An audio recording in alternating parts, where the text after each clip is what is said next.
Teaching as a vocation, mission, and profession. Ano bang pinagkaiba ng tatlo? Sige, pag-usapan natin yan in today's video.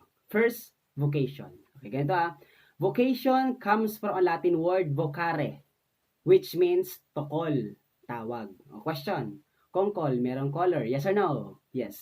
Sino ang caller? Si God. Example niyan, kaya nga po 'di ba ang pagpapare at pagmamadre, it's a vocation. It's a calling, coming from whom? Coming from the Lord. Sa context ng teaching profession, kapag para sa iyo ang pagtuturo is a vocation, it means that you are being called to serve. Pero kapag sinabi nating vocation, calling, hindi lang siya limited sa Almighty Creator. Ano po? Pag sinabi nating calling, pwede rin calling within ourselves. Parang nararamdaman mo na gusto mong magturo. Or pwede naman calling from the society. So it means in need ng teachers ang society. So you are being called to serve by the society. So in general, ang keyword mo dyan pag sinabing vocation is a calling. You're being called. So kung tawag, merong caller. Sinong caller? Pwedeng divine creator, pwedeng society, or pwedeng within ourselves. So ngayon ganito, kapag yung call accept mo, nagiging siyang mission. Yung mission comes from a Latin word missio, which means to send. Pinadala ka to accomplish a task. Keyword, task. Ulitin ko lang kapag yung call accept mo, nagiging siyang mission.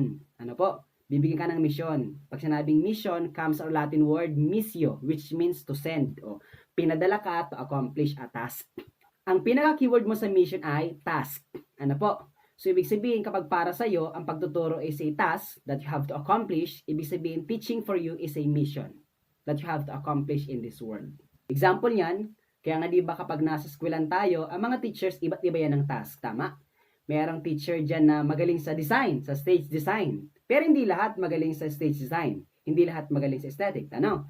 Merong teacher dyan na magaling magdisiplina ng mga estudyante. No? Sinusunod talaga siya ng mga estudyante. Takot sa kanya ang mga estudyante. Magaling sa disiplina. Pero hindi lahat magaling magdisiplina. No? Merong mga teacher dyan na lovable ng mga estudyante. So, ang task naman nila mag-inspire, mag-motivate, mag-influence. Pero hindi lahat lovable ng mga estudyante. See? Kapag nasa eskwelahan, iba't iba tayo ng task. Tama?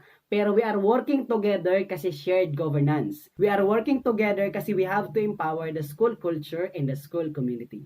Next naman, teaching as a profession. Okay po, ano naman sir ang ibig sabihin ng profession? Actually, pag sinabing profession, it is considered one of the most exalted word in the English language. So, ang word daw na profession, one of the most exalted word in English language. A question, sir, ano ba sir ang ibig sabihin ng exalted? Simple lang. Pag sinabing exalted, high degree, high valued, high standard, or kagalang-galang na word in the English language. At may 4 na kriteriya para masabing profession mo yan. Una, long years of preparation. Question, totoo ba na mahaba talaga ang panahon para maging isang professional? Yes or no? Ang sagot ay yes. For example, sa context natin mga teacher, di ba? Para maging professional ka, kailangan mo mag-elementarya, mag-sekundarya, at mag-kolehiyo. Tapos pagkatapos ka na sa kolehiyo, kailangan mo pa mag-let. Tama? So, ibig sabihin, indeed, mahaba talaga yung panahon para maging isang professional. So, ibig sabihin, kapag yan pinaghahandaan mo na, kapag yan pinag-aralan mo na, ang tawag na dyan ay profession. Second criteria, dedication to the public interest. It means, kapag yan ang matutulong mo sa bansa, kapag yan ang hinihingi ng bansa sa iyo, ang tawag na dyan ay profession. Ano po? O, question, maraming mga professional sa Pilipinas, tama? Mayroong mga professional doctor. Anong matutulong nila sa bansa? Anong hinihingi ng bansa sa kanila? Manggamot. Ano po? Mayroong mga professional, police. O ano naman ang matutulong nila sa bansa? Sa krimen. O tayo naman mga professional teacher, ang matutulong natin sa bansa, mag-educate ng mga bata. Ano po? O iba't iba mga professional. Pero dedication to the public interest. Kasi ang bida sa board exam, ang mga bata. So ang ginagawa natin para sa bata. Ano po? Para sa ibang tao, para sa bansa. Selfless ka, hinuhuli mo dapat ang sarili mo. Gets ba yung teachers? Third criteria, striving for excellence. Ano po? Kasi tayo mga teachers ay lifelong learner. Ano po? So we always grow personally and we always develop professionally. Ano po? Ito ang tanong sa board exam sa striving for excellence. O question, bakit ka ba nagma-masteral pa? Ano po? Bakit after ng bachelor's degree, may master's pa? Pili ka. Number 1, A, for promotion purposes. Or letter B, gusto mong matuto sa master's para makapagturo ka pa sa bata. Anong tamang sagot? A or B? Very good. Ang tamang sagot ay letter B. Ano po? O sa toong buhay, ang sasagot mo dyan, letter A, kasi magpa-promote ka man lang talaga, bakit ka nag-masters. Pero ang tamang sagot sa board exam, ang tamang sagot, iniisip mo yan, ginagawa mo yan para sa bata. Ano po? Gusto mo mag-masters para matuto, para the best ang ituturo mo sa mga estudyante. Gets by teachers? O ito pa, another example. Bakit ka nagsi-CPD? Kasi di ba ang mga CPD, mga webinar seminars, para maging magaling ang teachers, ma-update tayo sa mga trends and reforms. O bakit ka nagsi-CPD? Pili ka. A, para mag-renew ng lisensya. Or letter B, gusto mong ma-update sa mga trends and reforms para makapagturo ng mas maganda sa mga bata. Anong tamang sagot? A or B? Very good. Ang tamang sagot ay letter B. Ginagawa mo yan para sa bata, hindi para sa sarili mo. Gets by teachers. Last one. 4 criteria, commitment to moral and ethical values. Kasi nga, di ba, meron tayong code of ethics for professional teachers.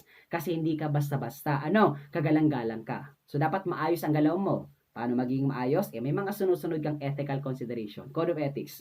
Alam mo ang mga do's and don'ts, should do and shouldn't do in a teaching profession. Yan ang 4 na basihan para matawag kang professional.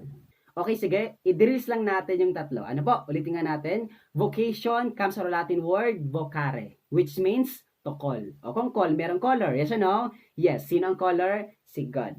Kapag yung call nag-zip mo, nagiging siyang mission. Ano po? Comes from Latin word missio, which means to send. Pinadala ka to accomplish a task. Keyword, task. Pero kapag tinanong, anong most exalted word in English language? Sagot, profession. Pag sinabing profession, pinaghahandaan mo ba yan? Yes. Pinag-aral mo ba yan? Yes. Ginagawa mo yung para sa bansa? Yes. Nag-i-strive ka ba for excellence? Yes. At may moral and ethical values ka ba? Yes. Ano po? Ang tawag nun ay profession. O yun po ang 3 pinagkaiba ng teaching as a vocation, mission, and profession. Ano po? Short video lang tayo tonight. Sana natuto ka sa short video ni Sir. So, ano po? At kung nakaabot ka sa parte ng video ito, paki-like naman po ng video. And paki-comment naman kung taga saan ka para alam natin kung hanggang saan ang na-reach ng video ito. Yun lang po.